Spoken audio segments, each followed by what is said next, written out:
sure, okay, they have 85 Philips monitors, but are they all the same Philips monitor? I need to verify that. Okay.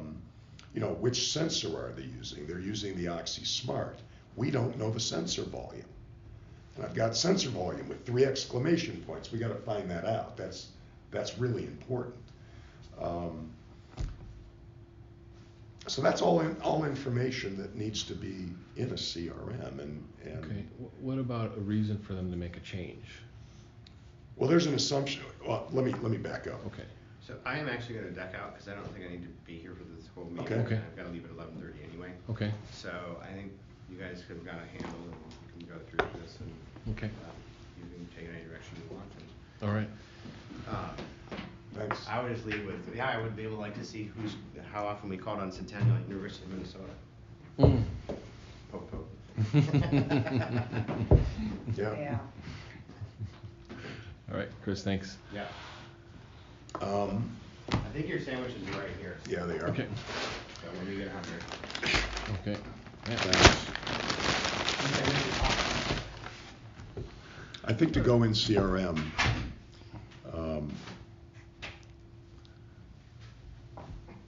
well, the question you asked, Yeah. Yeah, I'm kind of that's pretty basic. I mean, Okay. if that hasn't been fleshed out yet, Okay. like, why would there be a solution for them if they don't perceive a need? Yeah. It's not really an active account yet. I'm not sure I would even put it in CRM. Okay. There's got to be a discussion that one of my sales reps calls digging for the pain. Yeah. And they have to find out, you know, is there an opportunity here? Mhm. Having all this information with no interest in making a change or no perception that our solution would be valuable is Mhm. kind of like meaningless information. Right. So I think that that's a qualification question Mhm. that All right. happens before something goes into CRM. Okay. Otherwise, well, put it this way. This is Rick's account. At the Yeah. end of this call, if he had an iPad and we had a good CRM, Mhm. and the customer said, no, I'm on a contract, there's absolutely no reason I can switch, Mhm. you know, I wouldn't really bother putting this in CRM other than Opelousas General, contract expires on X date, if I was able to find that out. Mhm. And to tickle myself 3 months before the contract Mhm. expiration. Mhm. So, What tool do they use now, just, not to put anybody in a defense, but Yeah. I'm just trying to understand, like, from a field perspective, across our company, what do people use now to get that information? to get what information? To track that information, if they're not using CRM? Fair, that's good, so, yeah, Okay. yeah. And I mean, the CRM is obviously a valuable tool, and I'm very pro CRM, and I use it, you know, even though I don't have to. I talked a little bit with Phil about his definition and wanting everything in there, and I said sales reps usually fight CRMs because, you know, they love talking to people, they hate entering stuff into a CRM. But in convincing them that it's important, I ask them, you know, how do you determine how you spend your day? And you know, they usually don't have an answer for that because they just kind of wing it and they manage through maybe the 3 biggest accounts, or maybe they don't even know what's closest to the goal line or closest to closing sometimes, or they have to look at a spreadsheet to figure that out, which is outside of the CRM. But looking at CRM and the reports that you want to pull obviously is going to be important based on the fields of each record and the activities within each record, so that you're able to manage, you know, what's most important on a daily basis. So when a rep comes into the office, they sit down at their desk, who are they going to call first? Hopefully the one that's closest to making a sale versus the biggest account, which sometimes can be the default with some sales reps. And Do you know of any sales reps where that doesn't happen though?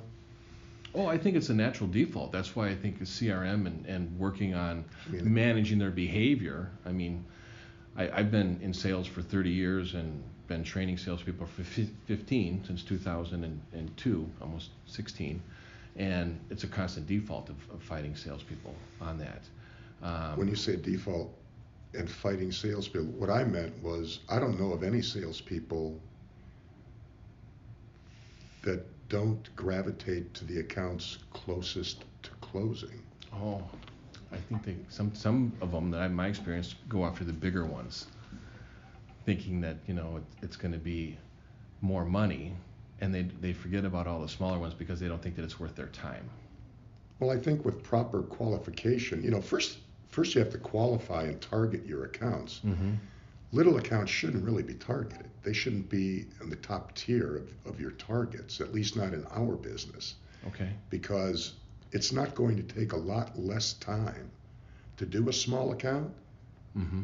as it is a large account because of the nature of what our sales process is. So you should be targeting big accounts.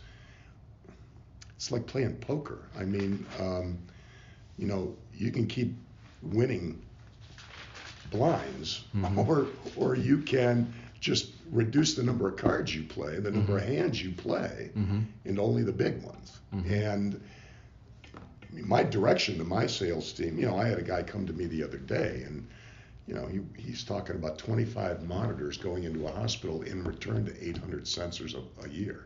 Hmm. I said, 800 sensors, why would you even bother with that? I mean, is it going to take any less time? Mm-hmm. No. I said, well then, move on. Because 800 sensors a year is not going to feed the bulldog.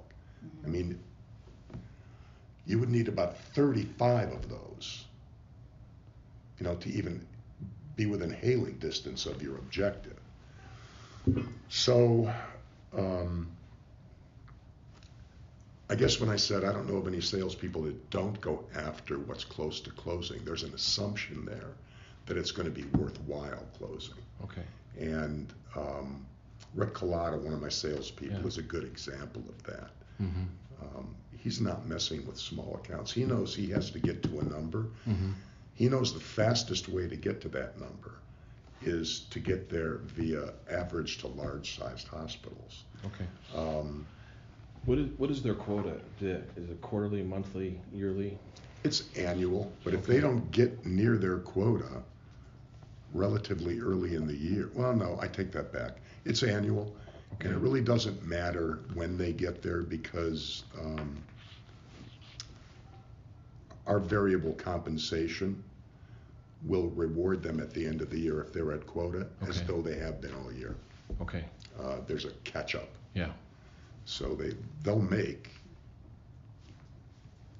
whatever they would have made had they been on target every Mhm. month Mhm. at the end of the year, if Mhm. they're there. Yeah. They'll just get it all at once instead Right, of spread yeah. over 12 months. That was my experience. I was at Thomson Reuters. I sold websites to attorneys, and every time I hit a certain milestone, I got an extra commission that went back over since Sure. first of the year.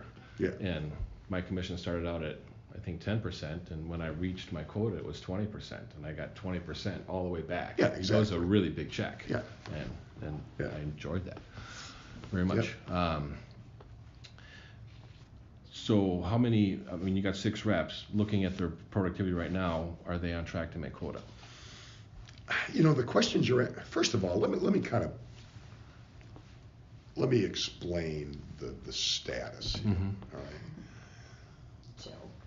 Until a year ago, Mm-hmm. all this company did is sell through distributors. Right. Nobody managed anything, to be honest with you. Mm-hmm. I was hired, allegedly, to put together a direct sales force. All right. So I hired people that have worked for me in the past they've proven to me that they're very good at what they do. So we have 6 people now Mhm. with only one carryover. Andrea, is that right? Bob? Bob, yeah. Yeah, only one carryover. I got rid of a couple of people, and one's a carryover. Mm-hmm. I hired 4, and then we reassigned a 5th. Mm. So Scott is the reassigned person. So Mhm. now we have 5 with the Mhm. carryover. We have 6. And 3 months into it, everybody's already wondering where's the direct sales. And it's like, well, what do you know about sales that A, you're even asking me that question, and Mhm. B, what were your expectations? Mm-hmm. I mean, you've got distributors out there that have stuff on their pipeline from 2 years ago, and they're telling you it's in process. Yeah. And 3 months after I hire people, you want to know where the results are? I mean, it's very incongruent. Okay. So I don't really know what Phil wants, to be quite candid with you. And I'm not sure other than the fact that he owns a company, he says jump, I say how high, Phil. Yes, sir, Phil, how high? I'll do whatever he wants. But does he know what sales is about? Absolutely not. And I would probably tell him that. And he would probably agree, because what does he know about selling? Not much. And not direct selling. Okay. This company has never wanted a direct sales force. And to be very honest, I get distinct impressions that there are people that still don't want a direct sales force. From within the sales department? No, Okay. no. No, everybody in the sales department wants a direct sales That's force. good. But I think there is pressure already I'm just telling you the lay of the land I appreciate as I it, see Joe. it. Yeah. And I think there is pressure on Chris, who wanted a direct sales force, that, I think financially, nobody wants to pay us.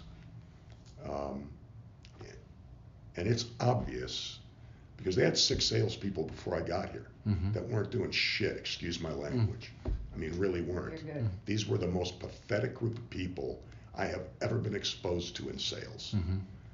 Lazy, know-it-alls, uncoachable, unmanageable, Entitled. and we were paying them an amount of money you wouldn't even believe. That was a $120,000 job. These people were making between $175 and $215. Wow. Now they're paying my people the exact same amount, and we're too expensive. There's no difference in what the guys are being paid. I just don't get that. I really don't.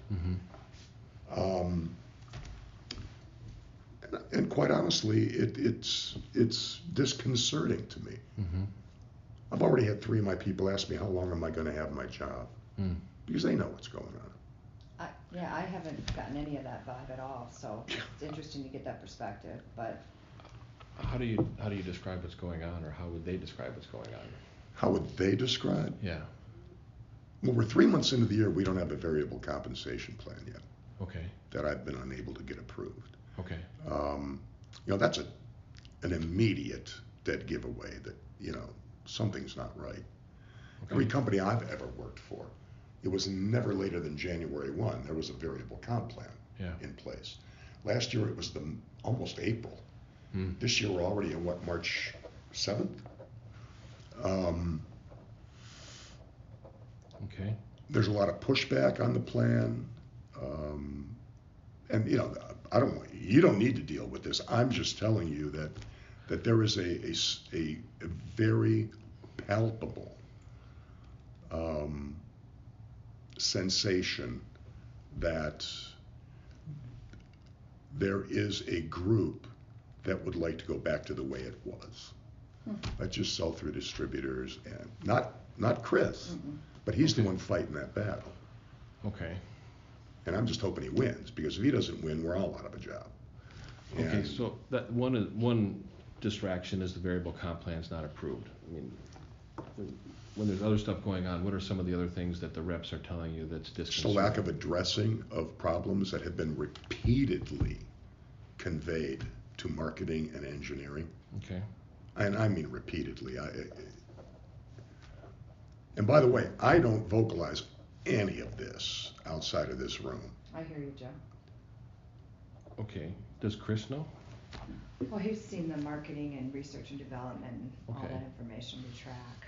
But you're telling Chris, and Chris is getting pushback or lack of support.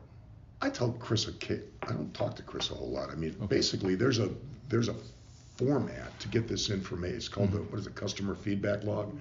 To get this information to marketing, and the marketing funnels it to engineering. I don't even know what happens to it after marketing gets it, to be honest with you, because I'm out of that loop. So anytime, it's another touch point, and I think some of the reason why you're here is to invest in the direct sales force and coach and train and find out what we're measuring on in metrics and things like that. So when I hear that Phil wants to bring in somebody to invest in the sales team, that's why I'm kind of taken aback. And that you feel that way or have felt that way. I didn't know that, and I won't vocalize that anywhere outside of here.